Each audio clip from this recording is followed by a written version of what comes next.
الحمد لله رب العالمين وكفى والصلاة والسلام على عباده الذين اصطفى أما بعد أعوذ بالله من الشيطان الرجيم بسم الله الرحمن الرحيم وما كان محمد أبا أحد من رجالكم ولكن رسول الله وخاتم النبيين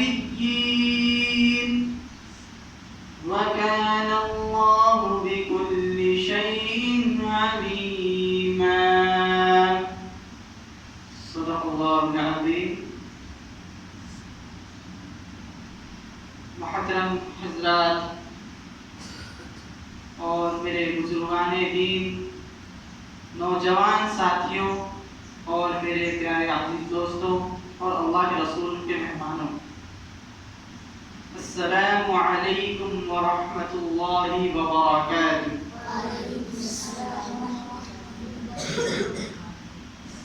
محترم حضرات، انشاءاللہ تعالی میں آج کے اس ویڈیو کے اندر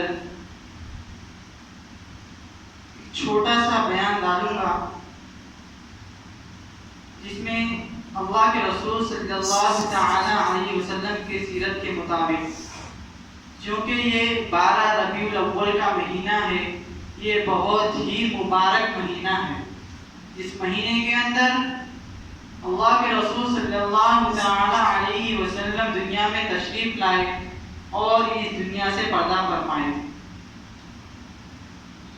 جو تمام انبیاء کرام کے سردار، کم و بیش 1,24,000 انبیاء کرام آئے، سب کے سردار تھے.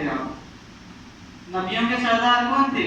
حضرت محمد مصطفیٰ صلی اللہ علیہ وسلم. اور کچھ نماز کے تعلق سے بھی پیش کروں گا. جمعہ کے بارے میں 2-4 الفاظ کہوں گا انشاءاللہ تعالی. غور سے سنیے گا حضرات اور عمل کرنے کی فکریں کرتے رہیں.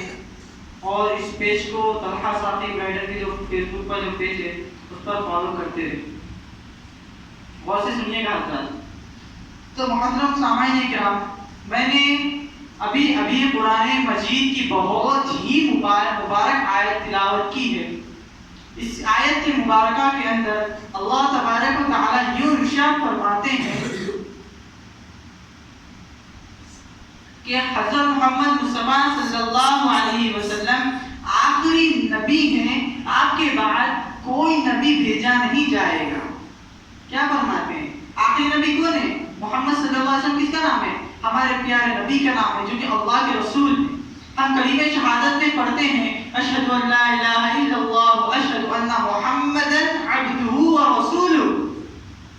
میں گواہی دیتا ہوں کہ اللہ تعالیٰ کے سوا کوئی عبادت کے لائق نہیں، اور میں گواہی دیتا ہوں کہ حضرت محمد صلی اللہ علیہ وسلم اللہ کے بندے اور اللہ کے رسول ہیں. ہم اللہ کے رسول صلی اللہ علیہ وسلم کے ہم امتی ہیں آپ کے. ہمارے لیے یہ بہت ہی خوش قسمتی کی بات ہے کہ ہمیں اللہ تبارک و تعالیٰ نے آپ صلی اللہ علیہ وسلم کا امتی بنایا.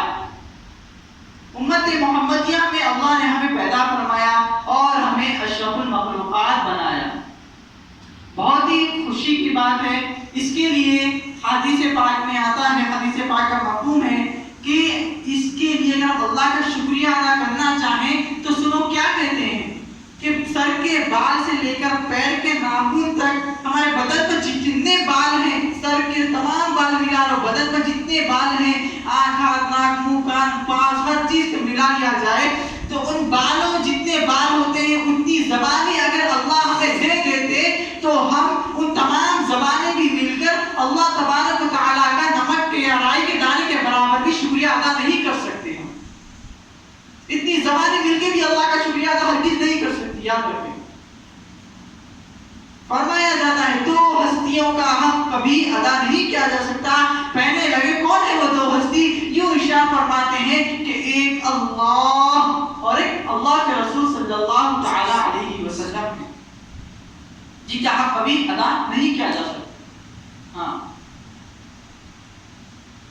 تو میرے پیارے بچوں اور محترم حضرات، اللہ کے رسول صلی اللہ تعالی علیہ وسلم ہم پر رحمت بنا کر بھیجے گئے، اس امت کے لیے رحمت للعالمین بنا کر بھیجے گئے، ہم اشرف المخلوقات بنا کر ہمیں بھیجا گیا۔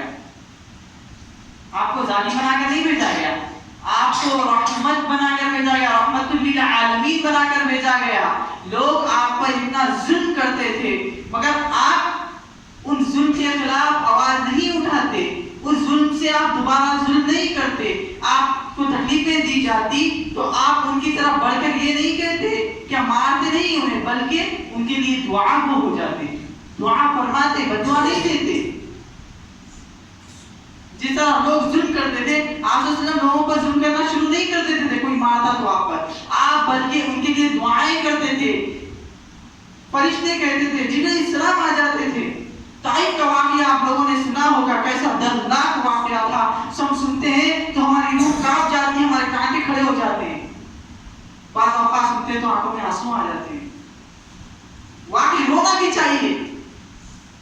آپ صلی اللہ علیہ وسلم کو دیکھ کر جو دشمن تھا، جس کے باغ میں آپ جا کر آرام فرما رہے تھے، جب طائف میں تکلیفیں پہنچائی گئی، بے ہوش ہو کے گر گئے تھے، جب آپ ایک دشمن کے باغ میں جب آرام فرمائے تھے تو وہ دشمن بھی آپ کو دیکھ کر اس کے آنکھوں میں آنسو آ گئے، اور وہ دشمن یوں کہنے لگا، ارے یار یہ کیا ہو گیا، یہ طائف والوں نے محمد صلی اللہ علیہ وسلم کے ساتھ کیا کر دیا۔ دشمن بھی رو پڑا تھا آپ صلی اللہ علیہ وسلم کو دیکھ کر، ہم تو ان کے امت ہی ہیں، پھر ہمارے آنکھیں نم کیوں نہیں ہوتی، ہمیں کیوں رونا کیوں نہیں آتا، ہمارے دل کے اندر درد کیوں پیدا نہیں ہوتا۔ یہ ہمارا احساس مر چکا ہے۔ یاد رکھیں میرے بھائی، جو انسان اللہ کے رسول صلی اللہ علیہ وسلم سے سچی محبت کرتا ہے نا میرے بھائی، اور اللہ سے سچی محبت انسان اگر بنا لیتا ہے، ایک وقت کی نماز نہیں چھوڑتا، روزے نہیں چھوڑتا، حرام کی طرف قدم نہیں بڑھاتا، سود کی طرف قدم نہیں بڑھاتا، گالی گلوچ نہیں کرتا، کوئی اگر اسے مار دے تو وہ پلٹا کر مارتا نہیں، کوئی اگر اسے کچھ کہہ دے پلٹا کر اس کو الٹا سیدھا جواب نہیں دیتا، بلکہ وہ اس کے لیے دعا گو ہو جاتا ہے، اور اس کے لیے بددعا نہیں کرتا، بلکہ اس کے لیے وہ اللہ سے ہدایت کی دعائیں مانگتا ہے۔ آج کل کے ہمارے نوجوان اللہ کے رسول صلی اللہ علیہ وسلم کی سنتوں کو چھوڑ کر دنیا کی لوگوں کی چیزوں پر عمل کرتے ہیں۔ ایک رواج چلا ہے آج، جس کے اندر اللہ کے رسول صلی اللہ علیہ وسلم کی حدیث مبارکہ ہے۔ اب سنو وہ حدیث کیا ہے، ما اسفل من الکعبین من الازار فی النار، ٹخنوں کا جو حصہ، اسے کہتے ہیں ٹخنا، اسے کہتے ہیں ٹخنا، اس کا یہ جو ٹخنا ہے اس کا حصہ بتایا جا رہا ہے۔ کیا کہتی ہے حدیث، ٹخنوں کا جو حصہ پیجامہ یا وغیرہ یعنی کوئی اور چیزوں سے چھپ جائے، یعنی اس طرح دکھ رہا ہے تو ڈھک جائے، یاد رکھے وہ انسان جہنم میں ہوگا۔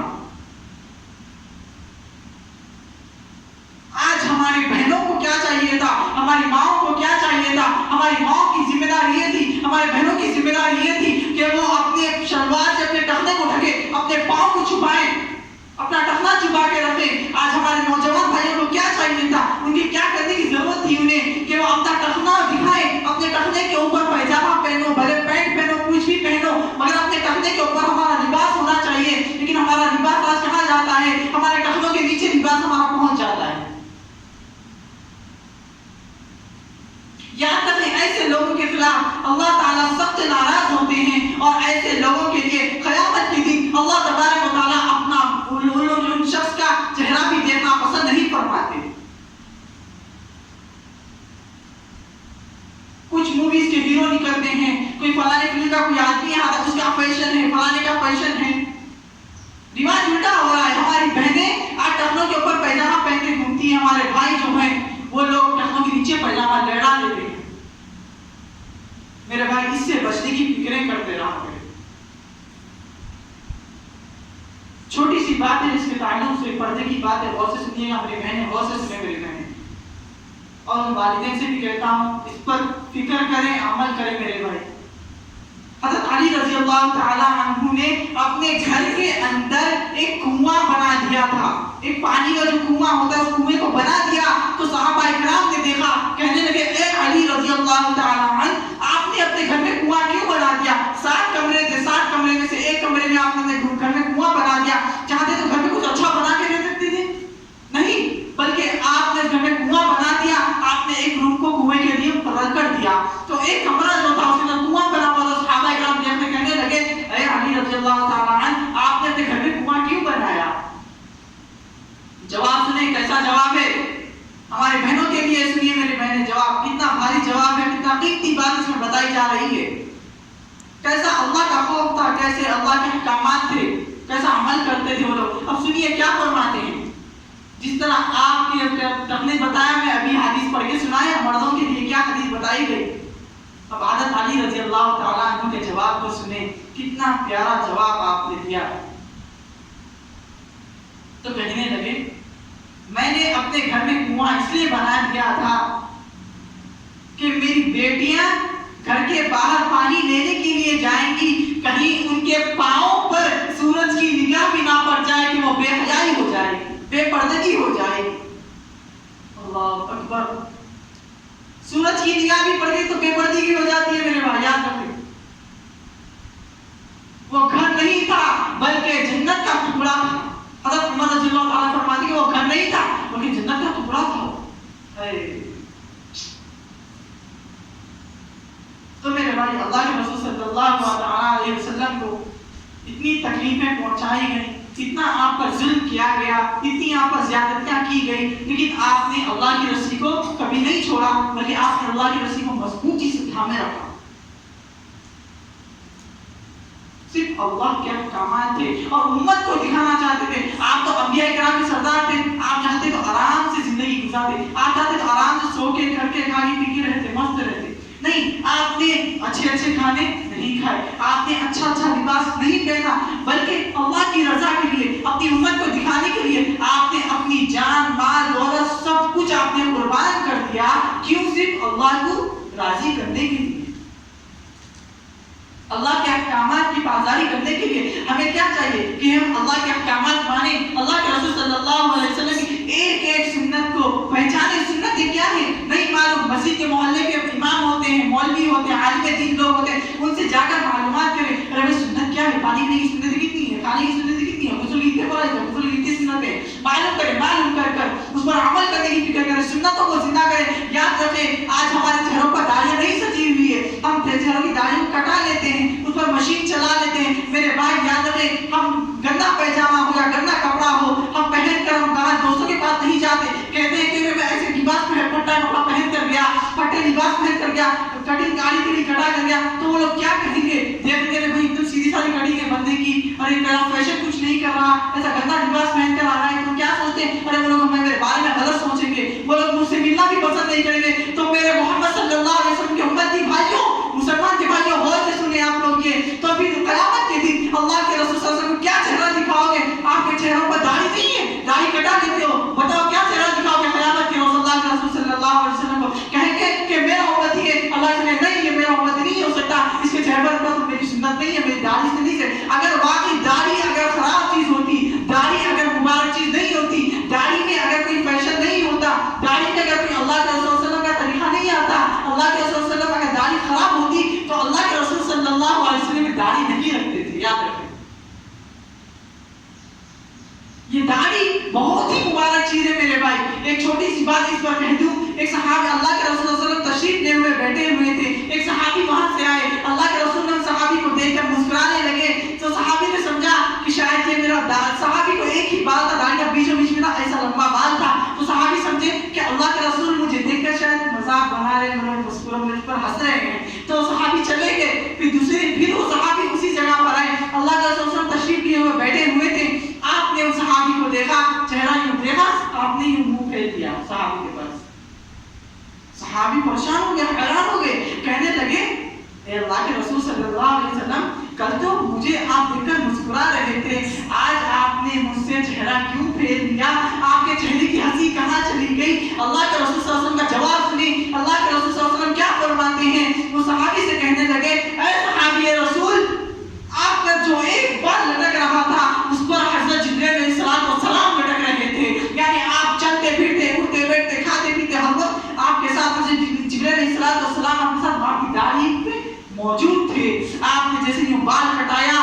حضرت جبرائیل السلام بھی چلے گئے آپ کی زندگی سے نکل کر. داڑھی ایسی مبارک چیز ہوتی ہے، یاد رکھیں میرے بھائی. نوجوانوں سے کہتا ہوں داڑھی کے فیشن نہ بنائیں. جس طرح جمال داڑھی پہنی آتی ہے اسی طرح داڑھی جیسی بھی آتی ہے، ایک بال ہے، چار بال ہے، یاد رکھیں دنیا کی نظر میں گر جائیں گے، کوئی پرواہ مت کرو. اللہ کی نظر میں بہت اونچا مقام ملے گا اس چیز کا. وہ کیسے؟ تو آپ نے اللہ کے رسول صلی اللہ علیہ وسلم کی سنت کو زندہ کیا. حدیث پاک میں آتا ہے کہ جتنی تکلیفیں اللہ کے رسول صلی اللہ علیہ وسلم کو پہنچائی گئی اتنی تکلیفیں کسی بھی نہیں پہنچائی گئی. جتنا آپ کو رلایا گیا اتنا کسی کو نہیں رلایا گیا، جتنا آپ کو تڑپایا گیا اتنا کسی کو نہیں تڑپایا گیا.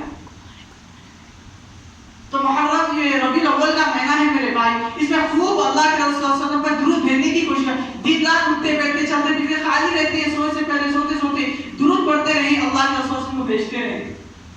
اور میرے بھائی نماز کے بارے میں کہہ دوں تو نماز کی چھوٹی سی مثال دیتا ہوں میں، آپ حضرات کو غور سے سنیے گا. نماز میرے بھائی ایسی چیز ہے جس کی زندگی میں خوشیاں نہیں، جس کی زندگی میں خوشیاں لا سکتی ہے، جس کی زندگی میں دولت نہیں، جس کی زندگی میں نماز دولت لا سکتی ہے، جس کی زندگی میں ٹینشن آتی ہے، پریشانیاں آتی ہیں، مصیبتیں آتی ہیں، ان مصیبتوں کو دور کرتی ہے وہ چیز ہے نماز. ہم قرآن مجید میں پڑھتے ہیں سب سے پہلے پارے میں جو سب سے پہلا سورہ ہے سورۃ الفاتحہ، ایاک نعبد و ایاک نستعین. یا اللہ ہم آپ ہی کی عبادت کرتے ہیں، آپ ہی سے مدد طلب کرتے ہیں. اللہ کے رسول صلی اللہ علیہ وسلم نماز کی مثال دے کر یوں فرماتے ہیں جس طرح ہمارے بدن کی غذا جہاں باڈی ہے، میں بات کر رہا ہوں، طاقت ہے میرے پاس، کیسے آتی ہے یہ؟ ہم کھاتے ہیں پیتے ہیں، بول رہے ہمارے اندر سے روح بول رہی ہے. ہم کھانا کھاتے ہیں، پانی پیتے ہیں، کیوں کھاتے ہیں؟ کہ ہمارے بدن میں طاقت رہے.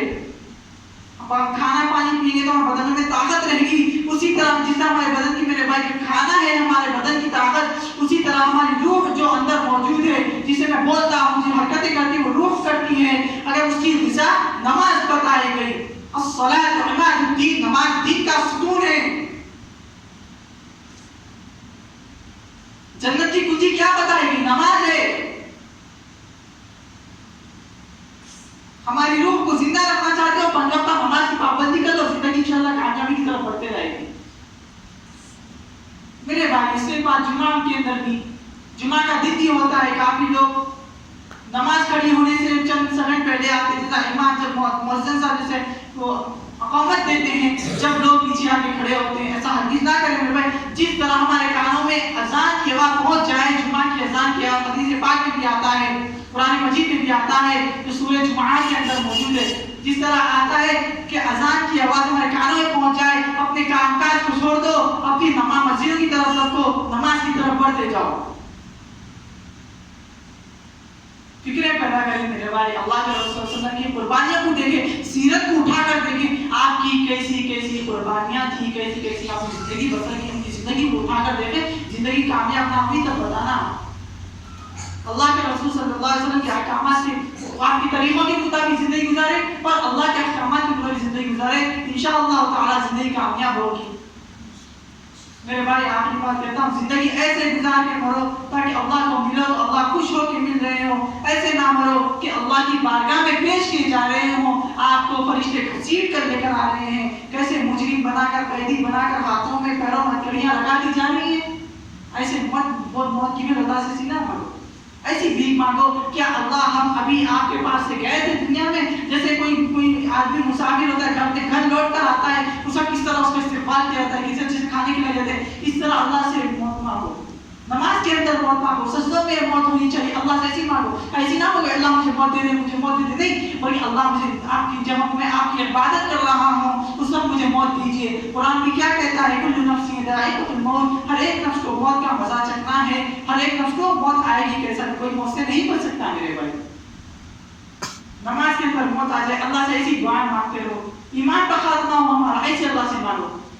بس اللہ سے یہ دعا کرتے رہو، اللہ ہمیں جب تک زندہ رکھیے ایمان پر سلامتی کے ساتھ، صحت اور تندرستی کے ساتھ ایمان پر قائم اور دائم رکھیے. جب ہمارا خاتمہ فرمائیے، اللہ ہمارا ایمان پر خاتمہ نصیب فرما دیجیے.